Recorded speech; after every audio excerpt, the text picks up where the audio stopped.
It's so much fresh. Yeah. Magkuha ka gayog gulay ng mas maaga. Kasi intact pa yung ano dyan. Hindi pa siya masyadong nainitan.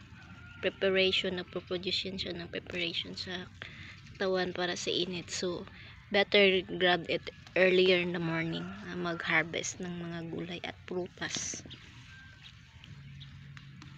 Ang daming ano, itong elepante, kanina kinuha ko para magtsaa. Yan, a lot of it.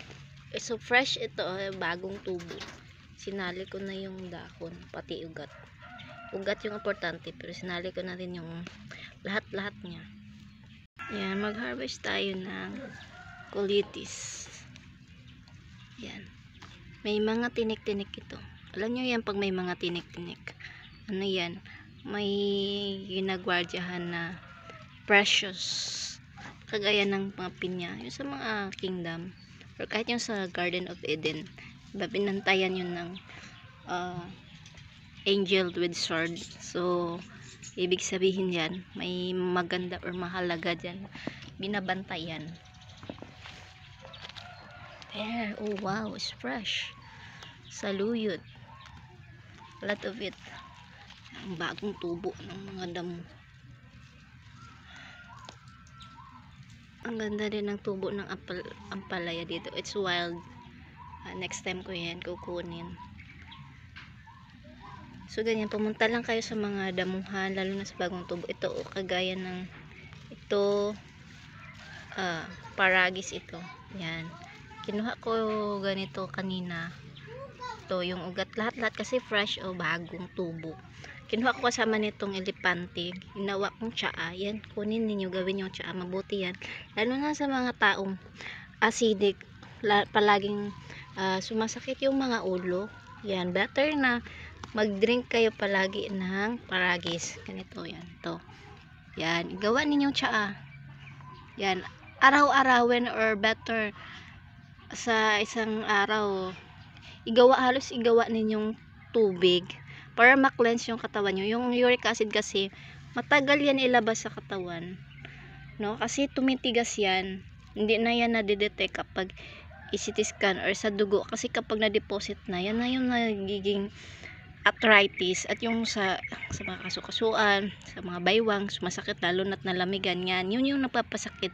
Ngayon sa mga matatanda, umiinom sila pain reliever. Actually hindi yan nawawala or natutunaw, nandyan lang siya. So, na-relieve ka lang, then what the side effect of the pain reliever? Ano yan sa kidney mo? Pag sige-sige ka pain reliever, yun yung side effects yun sa suffer yung kidney mo. Wow, yun ang fresh, bagong putol. Bago lang pinuti. So, aakyat tayo dito. Silipin natin ang bagong umaga. Wow. Yan, medyo ano ng araw. Alas 7 na ngayon.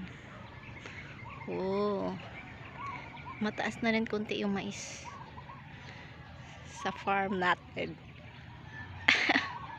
Hello, Fatho. What are you doing there? Oh, it's the partner.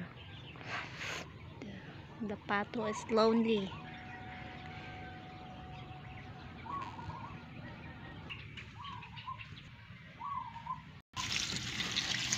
Oh, fresh talaga. Oh, kita mo.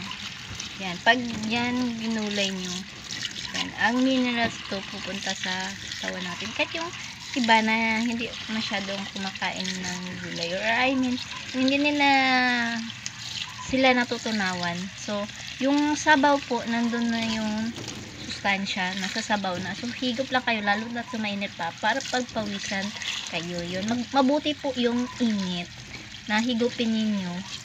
Kasi, vasodilator yung mainit na tubig or mainit na sabaw. Lalo na kung haluan nyo ng chili powder or fresh na chili. The more na mag-open yung blood vessel, so mag-normalize yung BP ninyo. Yan. Ang daming benefits sa umiinom ng mainit or lalo na pag ito may gulay tsaka fresh. Iba kasi yung matagal nang napitas nasa mga tindahan na hindi na siya fresh. wala na yung enzyme niya na nagpapaano dyan sa makukuha natin sa piskong gulay. Ang fresh talaga. Yan, kulitis ito at saka saluyot. Yan. Combination ng dalawa.